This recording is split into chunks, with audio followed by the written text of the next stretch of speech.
fees almost everywhere. The major state source for tax is a 6% tax on goods and services, which is also increased depending on local municipalities as well. But the other large funding area for Florida is the Florida Lottery, and also slot machines that are in Broward and Miami-Dade counties. And that goes to the Education Enhancement Trust Fund. Who sees that money? Well, honestly, the counties where the slot machines are at will see most of it first, but it does get distributed and allocated to the different counties in different percentiles. So, racetrack funds. A racetrack is horse and greyhound pari-mutuel wagers. So when people wager money or when they have a winning and they pay taxes on the winning, that goes into racetrack funds. And that's collected by the Florida Department of Business and Professional Regulation, and then it's divided equally among Florida counties. So money that is coming from greyhound racing is going back into the school system in some part or another. So the class size issue in Florida, you're very lucky to have the class size that you have in this state. I can't stress that enough.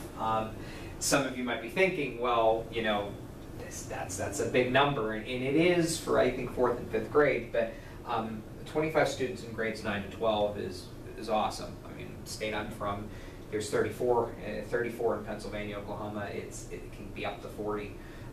Florida's nice on this, but obviously we know there's exceptions depending on a course being a singleton, if there's a district size issue, and they have to be making a reasonable accommodation to hire a teacher, but for the most part, the limit is capped and the funding comes in the per pupil allocation is dependent on these figures.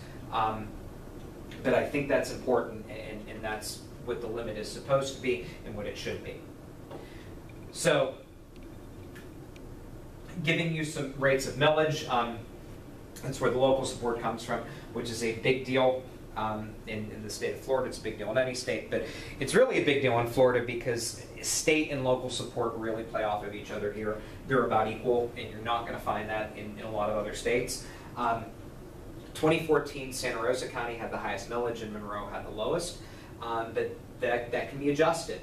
If you have transportation costs, if you have a need for additional space, if you have to add a different library, for example, a new education center, then the district and the school board has the right to raise the millage rate, which normally leads to angry people, angry citizens, people complaining to the school board, but they do have the right. But that's where the local support comes from.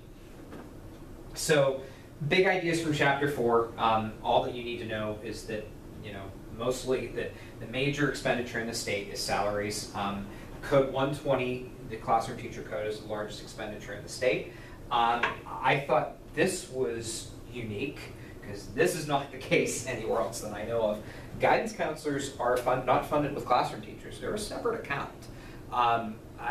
That surprised me. I don't know much about guidance counselors, so I'm not giving, that's not an area of my research, but the fact that guidance counselors have a different classification and they're not considered under the classroom teacher fund was unique to me. That can be a good thing. That can mean more guidance counselors. Can mean less too because it's easily cut.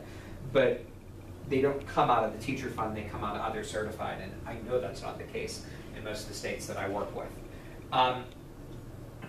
Financial reporting for facilities is done on a building basis in this state and not on a district basis. So if you have a facility funding or a need for something, you attribute the cost to a school and not to the district. So if there's something that the building needs, it's not a district cost, it's a building cost. And that's interesting here because if you would have a standalone swimming facility that the high school uses, that cost is funneled into the building but not the district. So that's something else to think about and consider.